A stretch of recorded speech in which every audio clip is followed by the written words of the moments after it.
عربية إسعاف مفيهاش جهاز إنعاش رئوي.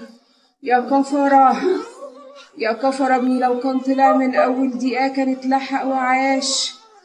يا كفرة، يا كفرة، اتخبط في دماغه، حتى لو اتخبط في دماغه زي ما قال. طلعوه، طلعوه منكم لله. حسبي الله ونعم الوكيل. وكل تضليل طالع من الاتحاد مش مسامحة حد. طلعوا كاميرات الفار، طلعوا كاميرات في الفار. لحظة وقفت عضلة قلبه وهو تحت المياه، وكان قريب من تحقيق حلم البطولة، واللي اكتشف غرقه كان المنافس بتاعه، ومحدش من المشرفين حس بيه. توفي لاعب السباحة يوسف محمد أثناء مشاركته في بطولة الجمهورية للسباحة تحت 12 سنة.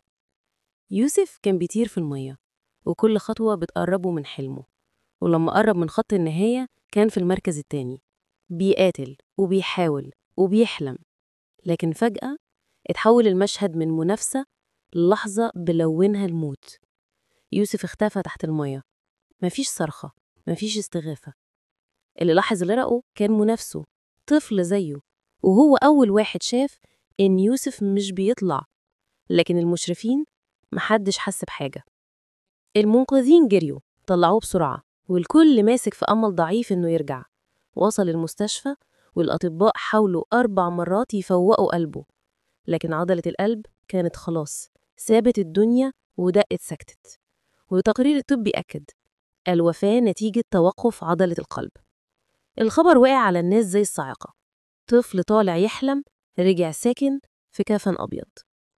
وزارة الشباب والرياضة دخلت على الخط فوراً، طلبت تحقيق شامل من اتحاد السباحة، ولجنة مخصوصة اتشكلت علشان تراجع كل الإجراءات الطبية والفنية، وتشوف هل الكود الطبي اتطبق، هل في حد أثر، هل كان ممكن الطفل يتنقذ لو حد لاحظ بدري. أما نادي الزهور واتحاد السباحة أعلنوا الحداد 3 أيام، ووجهوا كلمات نعي باكية للموهبة اللي رحلت قبل ما تكبر. يوسف اللي نزل مية وهو بيجري ورا حلم، خرج منها لجنة أوسع بكتير من أي بطولة. ربنا يرحمه ويصبر قلوب أهله ويعوضهم خير.